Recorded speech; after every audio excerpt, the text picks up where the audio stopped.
Hello everyone, welcome to RK tutorial. మన ఛానల్లో ఉన్నటువంటి సబ్స్క్రైబర్స్ అందరికీ కూడా గుడ్ న్యూస్ అండి. ఏపీ హైకోర్టు నుండి మరియు డిస్ట్రిక్ట్ కోర్ట్స్ల నుంచి మనకు భారీ నోటిఫికేషన్ అయితే విడుదల కాబోతుందండి. మరి దీన్ని దృష్టిలో ఉంచుకొని చాలామంది అభ్యర్థులు కోర్స్ అయితే అడగడము జరిగింది. సో మరి మన కోర్స్ అయితే లాంచ్ చేయడం జరిగిందండి. జస్ట్ 499 రూపీస్కే 1000+ క్లాసెస్ ఉంటాయి. ఈచ్ అండ్ ఎవ్రీ టాపిక్ సంబంధించిన PDF material plus each and every topic సంబంధించిన ఆన్లైన్ ఎగ్జామ్స్ మరియు గ్రాండెడ్ టెస్టులు కూడా మన కోర్స్లో యాడ్ చేయడం అయితే జరిగిందండి. 1 year వ్యాలిడిటీతో దీన్ని అయితే అందజేస్తున్నాం. ఆల్మోస్ట్ 20 years ఎక్స్పీరియన్స్ కలిగిన ఫ్యాకల్టీ చేత క్లాసెస్ చెప్పించడము జరిగింది. లాస్ట్ టైం మన యాప్లో కోర్స్ తీసుకున్నటువంటి అభ్యర్థులకు చాలామందికి జాబ్ వచ్చింది. ప్రజెంట్ డిస్ట్రిక్ట్ కోర్స్లో హైకోర్టులో కూడా మన స్టూడెంట్స్ అయితే జాబ్ చేస్తున్నారు.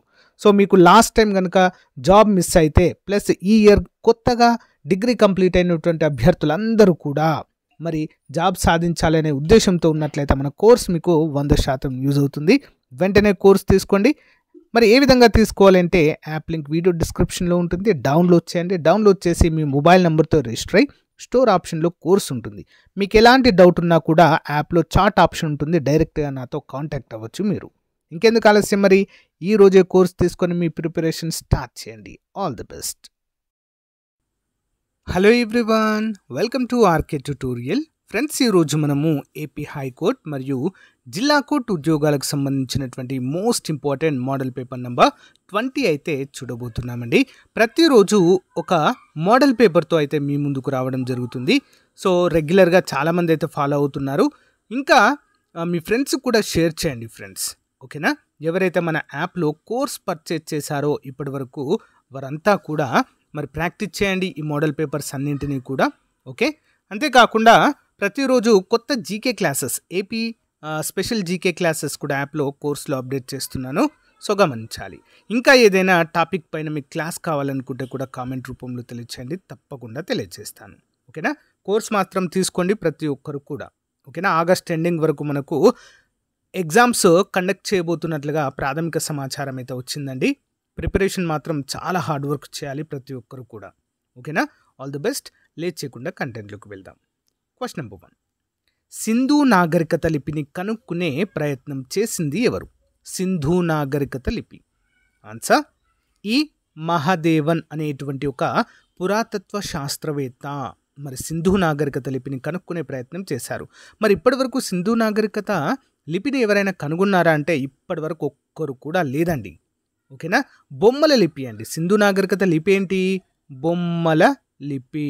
బొమ్మల లిపి సర్పిల ఆకారంలో ఉంటాయండి. ఇట్లా సర్పిల ఆకారంలో ఉంటుంది. ఇవన్నీ కూడా సర్పిల ఆకారంలో ఈ విధంగా ఉంటాయి అక్షరాలు. ఇప్పటి వరకు అసలు ఒక్క అక్షరాన్ని కూడా డీకోడ్ చేయలేకపోయారండి, ఓకేనా? నెక్స్ట్ వన్, ప్రాచీన జైన మతానికి సంబంధించి క్రింది వాటిలో పేర్కొన్న వాటిలో సరైనది ఏంటి? ప్రాచీన జైన మతానికి సంబంధించి ఆన్సర్ క్రింది వాటిలో సరైనది కేవలం 4 మాత్రమే అండి. చూద్దాం. జైన మతము క్రీస్తు పూర్వము 1వ శతాబ్దంలో కళింగరాజు కరవేలుడి పోషణను అందుకుంది అనేది సరైనదిగా మనమైతే చెప్పుకోవచ్చు, ఓకేనా? రిమైనింగ్ అన్ని కూడా తప్పు. నెక్స్ట్ వన్, మధ్యయుగాల చరిత్రకు సంబంధించి మణిగ్రామం, నానాదేశి అనే పదాలు వేటిని సూచిస్తాయి? మణిగ్రామం, నానాదేశి అనే పదాలు దేన్ని సూచిస్తాయండి? వర్తక శ్రేణుల పేర్లను సూచిస్తుందండి, ఓకే? వర్తక శ్రేణుల పేర్లు. నెక్స్ట్ వన్, క్రీస్తు శకము 1526లో ఎవరి మీద విజయం సాధించడం ద్వారా బాబర్ భారతదేశంలో మొఘల్ పాలనను స్థాపించారు? ఎవరిపైన యుద్ధం చేసి విజయం సాధించారండి? బాబర్కి మరియు ఎవరికి మధ్య జరిగింది అంటే ఇబ్రహీం లోడికి మధ్య జరిగింది. మరి 1526లో జరిగినటువంటి భారతదేశ చరిత్రలో చాలా ప్రాముఖ్యత కలిగినటువంటి ఒక యుద్ధం ఉందండి.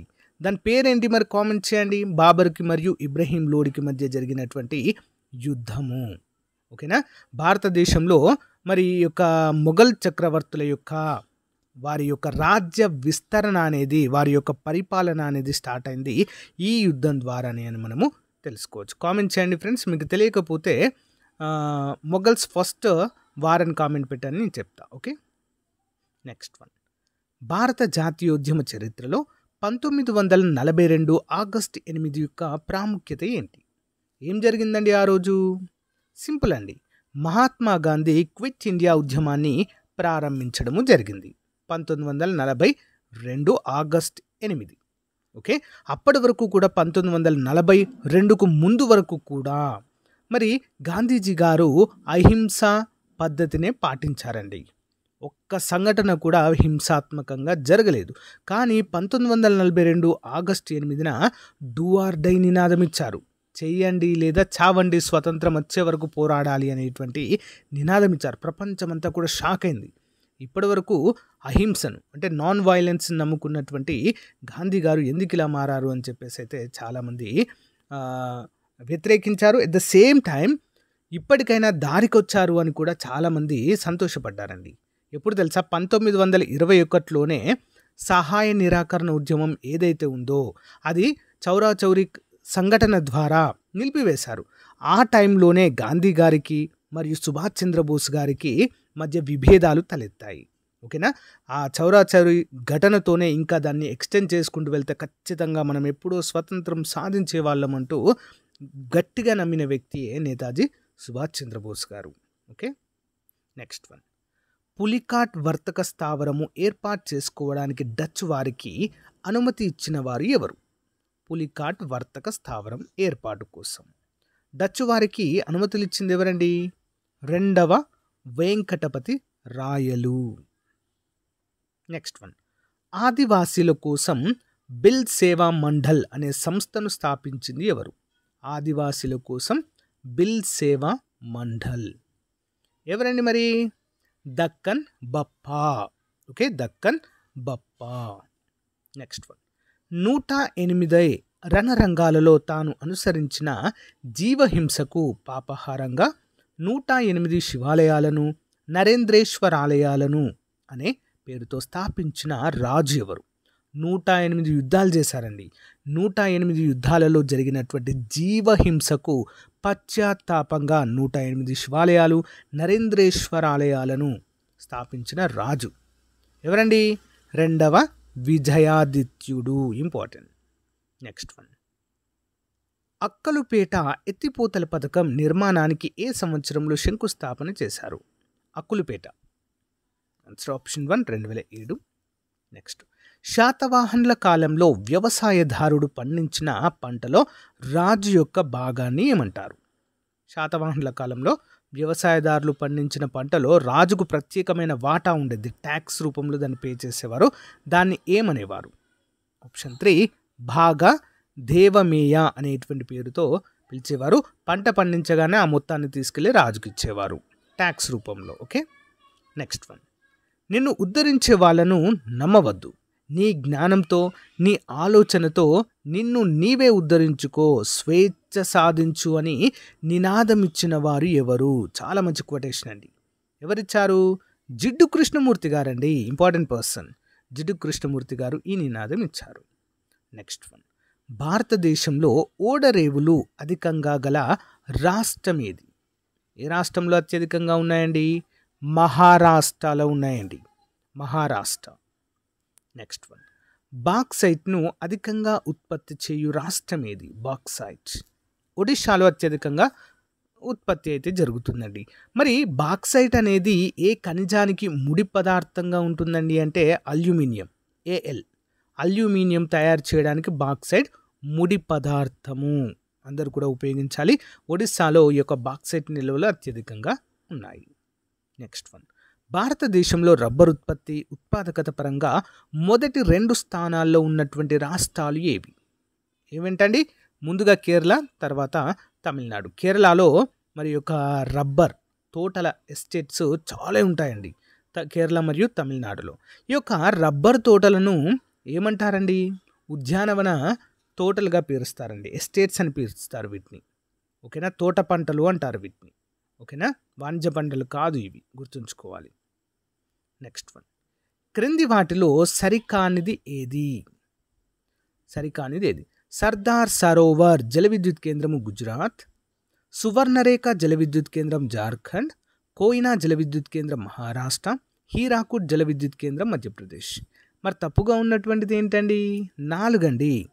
హీరాకుడ్ జల విద్యుత్ కేంద్రం మధ్యప్రదేశ్ అండి? కాదండి. మహానది పైన హీరాకుడ్ ఉంటుంది, ఒడిషా. ఓకే, ఒడిషాలో ఉంటుందండి. భారతదేశంలోనే అత్యంత పొడవైన ఆనకట్ట కలిగినటువంటి ఆనకట్ట ఏంటండి? హీరాకుడ్ ఆనకట్ట. దానిపైన ఈ యొక్క జల విద్యుత్ కేంద్రం ఉంది. సర్దార్ సరోవర్ ఆఫ్ కోర్స్ అందరికీ తెలిసిందే, గుజరాత్లో ఉంటుంది, నర్మదా నది పైన. సువర్ణరేఖ జల విద్యుత్ కేంద్రం జార్ఖండ్లో ఉంటుంది. కోయినా జల విద్యుత్ కేంద్రం మహారాష్ట్రలో ఉంటుంది. Okay, next one. గంగా నది కాలుష్య నిర్మూలన లక్ష్యంతో భారత ప్రభుత్వం అమలు చేస్తున్న కార్యక్రమము ఏది? ఆన్సర్ నమామి గంగా. నమామి గంగా. గంగా నది భారతదేశ మరి జాతీయ నదిగా అయితే ప్రాముఖ్యత పొందిందండి. ఓకేనా? భారతదేశ జాతీయ నది ఏంటండి? గంగా నది. అంతేకాకుండా భారతదేశ జాతీయ జలచరం కూడా గంగా నది డాల్ఫిన్. ఓకేనా, గమనించాలి. అభివృద్ధి చెందిన దేశాల లక్షణము కానిది ఏది? లక్షణం కానిది ఏంటండి? నిరాపేక్ష పేదరికం కాదు. మెరుగైన జీవన ప్రమాణ స్థాయి ఉంటుంది, ఆఫ్ కోర్స్. అధిక తలసరి ఆదాయం, పర్ క్యాపిటల్ ఇన్కమ్ ఉంటుంది. వ్యవసాయేతర ప్రాముఖ్యత కూడా ఉంటుంది. అంటే వ్యవసాయం పైనే డిపెండ్ అవ్వకుండా ఏంటి, సేవలపైన, ఇండస్ట్రియలైజేషన్ పైన కూడా వీరు డెవలప్ అవుతారు. ఓకేనా, గమనించాలి. నెక్స్ట్, భారత ఆర్థిక వ్యవస్థ యొక్క లక్షణం కానిది ఏది? ఆన్సర్ ఆప్షన్ 4 వ్యవసాయేతర రంగాల ప్రాముఖ్యము. వ్యవసాయేతర రంగాల ప్రాముఖ్యత ఇంపార్టెంట్. Next one. మానవాభివృద్ధి సూచి కొలిచే అతి ముఖ్యమైన సాధనాలు ఏవి? మానవాభివృద్ధి సూచి కొలిచే అతి ముఖ్యమైన సాధనాలు. ఆప్షన్ 4 పైవన్నీ. ఆయు ప్రమాణము, అక్షరాస్యత, తలసరి ఆదాయము, ఇవన్నీ కూడా మానవాభివృద్ధి సూచిని కొలిచేటువంటి ముఖ్యమైన మెజర్మెంట్స్గా మనము చెప్పుకోవచ్చు. Next one. నగరపాలక సంస్థలకు సంబంధించి ఎన్ని అంశాలు 74వ రాజ్యాంగ సవరణ ద్వారా రాజ్యాంగంలో చేర్చారు? ఎన్ని అంశాలు చేర్చారండి? ఆన్సర్ ఆప్షన్ 3 18 అంశాలు చేర్చారండి. Okay, important. లోక్సభ స్పీకర్ను, డిప్యూటీ స్పీకర్ను ఎవరు ఎన్నుకుంటారు? లోక్సభ స్పీకర్ని, డెప్యూటీ స్పీకర్ని. ఆన్సర్ లోక్సభ సభ్యులే అండి. ఓకే, లోక్సభ సభ్యులే డిప్యూటీ స్పీకర్ని ఎన్నుకుంటారు. మరి డిప్యూటీ స్పీకర్ని ఎన్నుకోకముందు మరి సమావేశానికి ఎవరో ఒకరు అధ్యక్షత వహించాలి కదా అండి, కదా?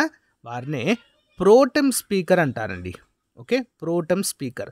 ఈ స్పీకర్ మరియు డిప్యూటీ స్పీకర్ ఎన్నిక అయ్యే వరకు కూడా ప్రోటెం స్పీకరే అధ్యక్షత వహిస్తారు. వయసులో పెద్దవారైన వారిని ఈ యొక్క ప్రోటెం స్పీకర్గా ఎంపిక చేస్తారు.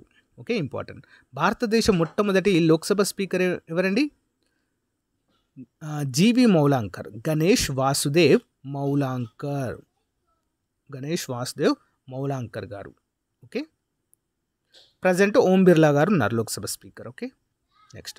కేంద్ర ద్రవ్య బిల్లును ముందుగా ఏ సభలో ప్రవేశపెడతారు? కేంద్ర ద్రవ్య బిల్లును ఎక్కడండి? లోక్సభలో ప్రవేశపెడతారండి. ఓకేనా, తర్వాత రాజ్యసభలో ప్రవేశపెడతారు.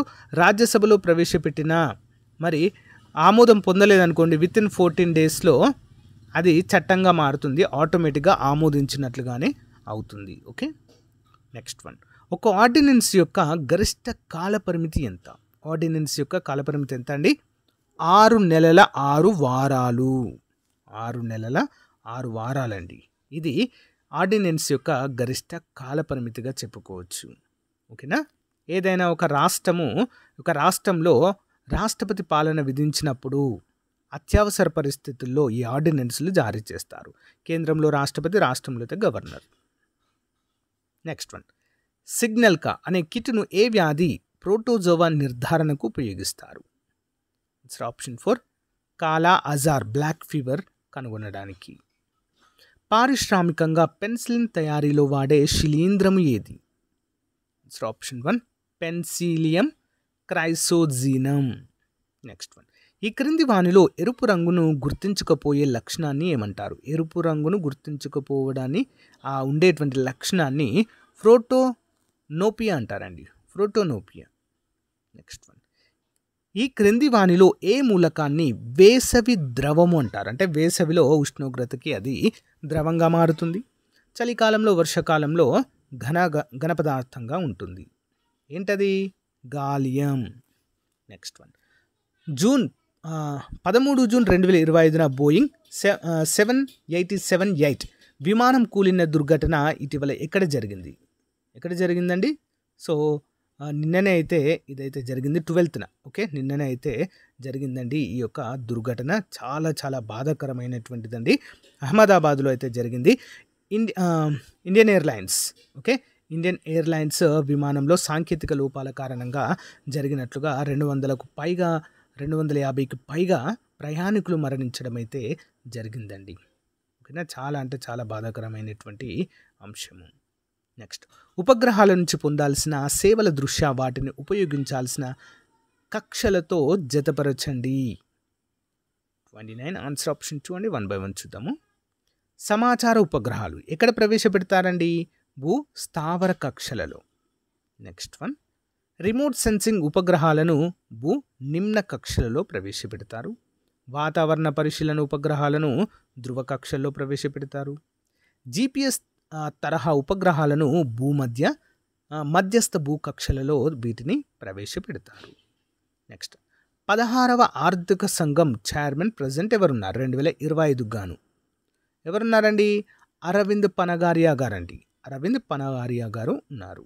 నెక్స్ట్, ప్రకృతి వ్యవసాయాన్ని ప్రోత్సహించడానికి జీవ ప్రోగ్రామ్ను ప్రారంభించిన సంస్థ ఏంటి? జీవ ప్రోగ్రామ్. ఆన్సర్ ఆప్షన్ 3 అండి. National bank for agriculture and rural development. Next one. దేశంలో ప్రతి గ్రామంలో గ్రంథాలయం కలిగిన మొట్టమొదటి జిల్లా ఏది? ఆప్షన్ 2 జమ్తారా జిల్లా, జార్ఖండ్ అండి. ప్రతి గ్రామంలో ఒక గ్రంథాలయం అయితే ఉంటుంది. Next one. భారత స్వాతంత్ర సమర సమయంలో సుభాష్ చంద్రబోస్ స్థాపించిన సైన్యము పేరేంటి? ఏంటండి? ఇండియన్ నేషనల్ ఆర్మీ అండి. Indian national army. క్రింది వివరాలను చదవండి. శీతాకాలంలో పశ్చిమ ఆటంకాల వల్ల ఉత్తర భారతదేశానికి వర్షం చేకూరుతుంది. ఈశాన్య ఋతుపవనాలు తమిళనాడులో వర్షాన్ని ఇస్తాయి. భారతదేశానికి ఈశాన్య ఋతుపవనాల వల్ల అధిక వర్షపాతము లభిస్తుంది.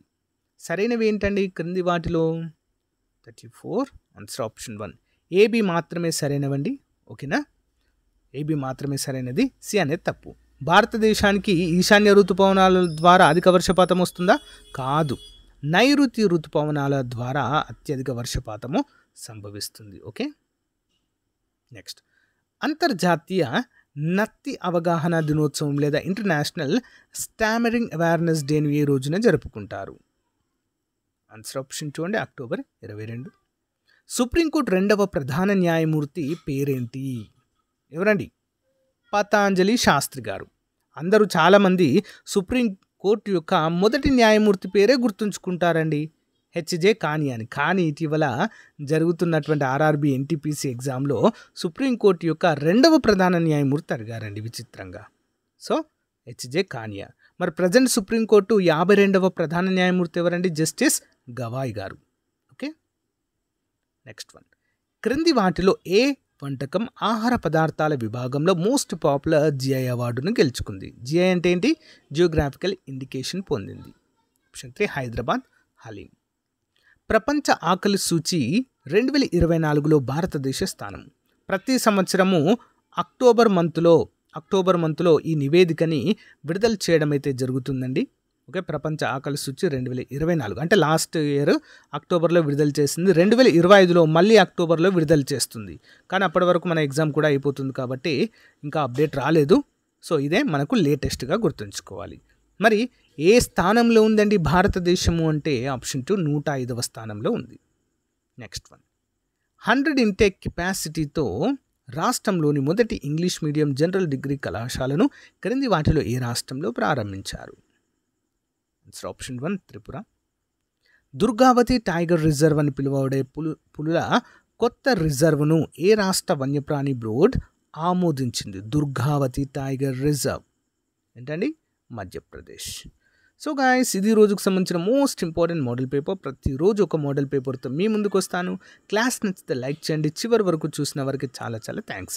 ఇంకా ఎవరైనా మన యాప్లో కోర్స్ పర్చేజ్ చేయనట్లయితే వెంటనే వెళ్ళి పర్చేజ్ చేయండి ముందు. ఓకేనా? All the best. Thank you.